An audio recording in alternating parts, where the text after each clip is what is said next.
नमस्कार, आपकी अदालत में आपका स्वागत है। आपकी अदालत में हम पेश करते हैं नेताओं को, स्पोर्ट्स स्टार्स को, फिल्म स्टार्स को, लेकिन आज आपकी अदालत में हम पेश करेंगे फैशन डिजाइन की दुनिया की एक मशहूर हस्ती को। आजकल फैशन का जमाना है, इसलिए कंट्रोवर्सीज हैं, इल्जामात हैं, सवालात हैं। पेश है आज का मुकदमा। जानी मानी फैशन डिजाइनर रितु बेरी आपकी अदालत में हाजिर हो।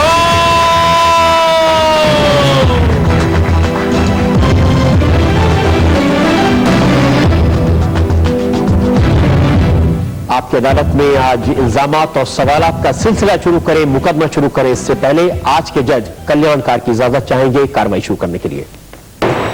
अदालत की कार्रवाई शुरू की जाए। और इससे पहले कि पहला इल्जाम लगे रितु बेरी पर, एक नजर डालेंगे उनके करियर। रितु बेरी को आप आज के जमाने की सबसे पॉपुलर फैशन डिजाइनर कह सकते हैं। रितु बेरी को आज की फैशन की दुनिया में सबसे कंट्रोवर्शियल डिजाइनर भी कह सकते हैं। Ritu Beri national institute of fashion technology के पहले बैच की ग्रेजुएट हैं। लंदन की रीजेंट स्ट्रीट से लेकर वर्ल्ड की फैशन कैपिटल पेरिस तक रितु बेरी ने अपनी छाप छोड़ी है।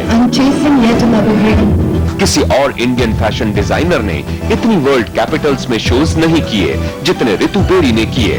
रितु बेरी हमेशा खबरों में रहती हैं, कभी अपने बयानों से तो कभी दूसरे फैशन डिजाइनर्स की वजह से। आजकल रितु बेरी चर्चा में है अपनी 1 लाख रुपए की किताब को लॉन्च करने की वजह से। आपकी अदालत में रितु बेरी अपनी पैरवी खुद करेंगी। तो मुकदमा शुरू होता है। आपकी अदालत में पहला इल्जाम रितु बेरी पर। आपकी अदालत में फैशन डिजाइनर रितु बेरी पर इल्जाम है कि ये मनमानी करती हैं। रितु बेरी, ये बात सही है कि जिस फैमिली में आप पली बढ़ी, बचपन में आपका गुजरा, बहुत डिसिप्लिन्ड परिवार था, आर्मी के जैसा डिसिप्लिन था वहां पर। बिल्कुल, और अभी भी है। लेकिन उस फैमिली में अगर कोई अपनी मनमानी करता रहा, किसने डिसिप्लिन तोड़ा तो रितु बेरी ने तोड़ा। आपको कैसे पता? ये सच है कि नहीं? Sort of. मुझे पता है कि आपके पेरेंट्स चाहते थे आप डॉक्टर बने। थोड़ी सी इसमें डिफरेंस है। मैं चाहती थी कि मैं डॉक्टर बनूं, और मेरे ग्रैंडफादर डॉक्टर थे जिनको मैं देख के बड़ी हुई, and he was a big inspiration for me. तो मैं चाहती थी कि मैं डॉक्टर बन के अपनी फैमिली का नाम रोशन करूं। लेकिन जिस दिन आप मेडिकल एंट्रेंस का टेस्ट देने गई, मुझे पता चला कि जो एंट्रेंस का पर्चा था आपने बिना कुछ लिखे ब्लैंक वापस दे दिया। आपको कैसे पता? He's a spy। जी, ये सच है, क्योंकि जो भी कुछ मैं करती हूँ मैं अपने पूरे दिल से करती हूँ। और जब मैं डॉक्टर बनने का ख्वाहिश रखती थी अपने दिल में, तो मैं बहुत पढ़ती थी उस टाइम, और मेडिकल के एग्जाम के लिए मैं काफी प्रिपेयर कर रही थी। लेकिन एक डॉक्टर आया था मेरी ग्रैंडमदर को देखने हमारे घर करीबन 2 दिन पहले एग्जाम से, और वो पूछा था technical things about the blood, about did you have the right sort of different sort of questions. और मैं सोच रही थी कि मैं जिंदगी भर ऐसे तो नहीं जी सकती, and I am very scared of blood anyway. So I think that's when a bit late in the day मेरे को समझ आया कि डॉक्टर बन के क्या क्या करना पड़ेगा। तो मेरे में हिम्मत नहीं थी अपने पेरेंट्स को बताने के लिए कि मैं एग्जाम पे नहीं जाऊंगी। तो मैं एग्जाम पे जाके I just left the papers blank. That was the only way I would. आपने ये सोचा कि लोगों का बॉडी काटने के बजाय, उनकी नसें काटने के बजाय उनके कपड़े काटे जाए?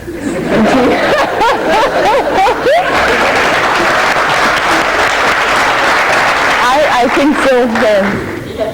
कैसे पहुंच गए आप फैशन की दुनिया में? फिर मैं आई वॉज वेरी कंफ्यूज्ड, क्योंकि उस टाइम फैशन डिजाइन का कोई नाम नहीं था। And I was sitting at the Oberoi hotel having lunch, जब मैंने 2 लेडीज को सुना कहते हुए कि FIT New York is opening a school in India of fashion design.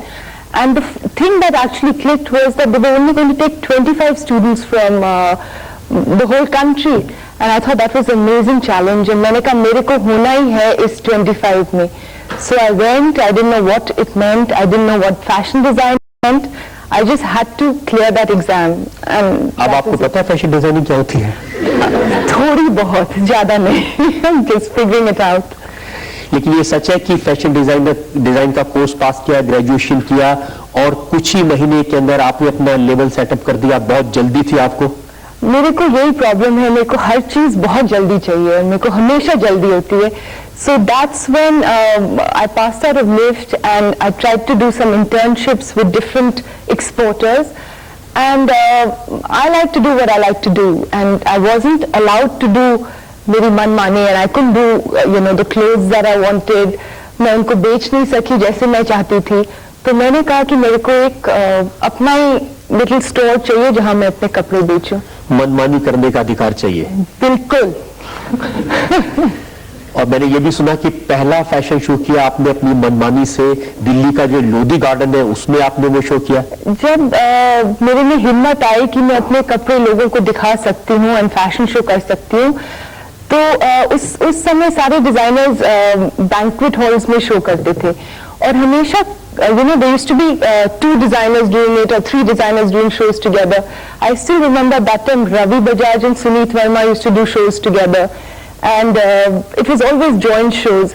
तो मैंने कहा मेरे को अपना ही करना है और मुझे बैंक्वेट हॉल से बाहर निकालना है. तो एक दिन मैं वॉक पे गई थी Lodhi gardens and I decided मेरे को यहीं पे शो करना है क्योंकि ये मॉन्यूमेंट इतना ग्रैंड है. और मेरे को to add to it I decided that मेरे को बैकग्राउंड म्यूजिक नहीं चाहिए, मेरे को चाहिए उस्ताद जाकिर हुसैन, पंडित हरि प्रसाद चौरसिया, शिव कुमार शंकर साहब. So I said I want them to play live in the monument of Lodi Gardens and I want to do a collection for them.